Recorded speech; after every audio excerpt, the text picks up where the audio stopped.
आज बाबा पुन्हा रागावले, मोठ्यानं बोलले. कदाचित तुम्हाला वाईटही वाटलं असेल, पण त्यांच्या रागामागे द्वेष नसतो तर एक भीती असते.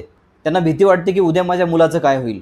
त्यांना भीती वाटते उद्या माझं मूल माझ्यासारखं संघर्षात अडकू नये.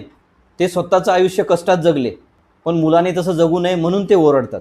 बाबांना पण थकवा येतो, पण ते मुलासाठी स्वप्न बघणं कधीच थांबवत नाहीत. त्यांच्या घामाचा अर्थ फक्त पैसा नसतो, तर ते मुलाचं फ्युचर असतं. बाबा तुम्हाला रागाने बोलतात कारण काळजी त्यांना शांत बसू देत नाही. घरात शांत बसलेले बाबा बाहेर हजार लढाया जिंकून आलेले असतात. त्यांच्या डोळ्यातही पाणी कमी दिसतं, कारण जबाबदारीने त्यांना रडायलाही वेळ दिलेला नसतो. ते फक्त पैसे कमवत नाही आहेत, ते मुलाचं भविष्य घडवण्यासाठी स्वतःचं आयुष्य खर्च करत असतात. म्हणून कधीकधी त्यांचा राग समजून घ्या, कारण जगात सगळे सोडून जातील, पण बाबा शेवटपर्यंत तुमच्यासाठीच लढत असतात. जग बदललं तरी बापाचं टेन्शन हे कायम मुलाच्या फ्युचरसाठीच असतं. म्हणून कधी बाबाचा राग नाही तर त्यांची काळजी समजून घ्या.